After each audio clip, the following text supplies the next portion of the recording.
আসসালামু আলাইকুম রহমতুল্লাহ বারাকাতু। আমরা এখন সৌদি আরবে আমাদের একজন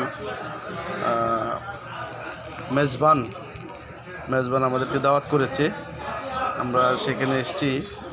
তো এখানে একটা অন্যরকম অভিজ্ঞতা।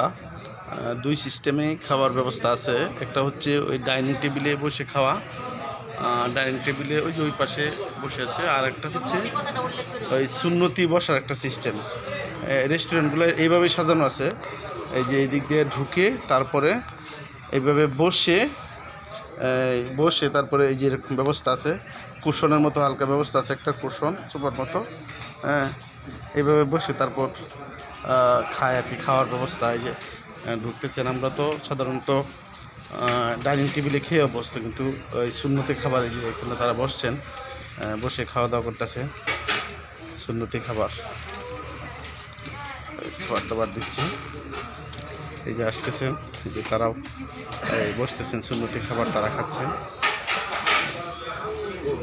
হ্যাঁ, এই খাবার তারা এই মুহূর্তে দিয়েছে, সেখানে পরিবেশন করেছে। এখন আমরা সেখানে দেখছি এটা ওদের একটা সালাদ, এটা বোরহানি টাইপ হবে, দিয়ে আসেন। তারপর হচ্ছে এটা এক ধরনের স্যুপের কথা বলছে, আর চিকেন, তারপরে হচ্ছে ফ্রাই ফিশ।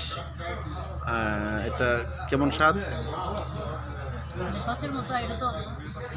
সালাদের মতোই। আচ্ছা যাক, হ্যাঁ এরকম। আচ্ছা আমরা আগে খাই পরে আবার বাকি অংশ দেখাবো। ফ্রাইড রাইস, ফিশ ফ্রাইটা আলাদা। ফিশ ফ্রাইটা এখানে তাদের সেটমেন্টে ছিল না, কিন্তু তারা ওইটা আলাদা শিক্ষক হিসাবে তারা সম্মান করে সেই ফিশ ফ্রাইটা আলাদা নিয়ে এসছে। শুক্রিয়া, অসাধারণ টেস্টি।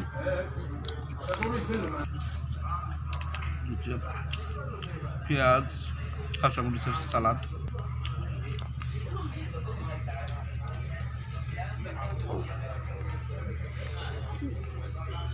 রাজকীয় স্টাইলে খাচ্ছে মাই ডিয়ার।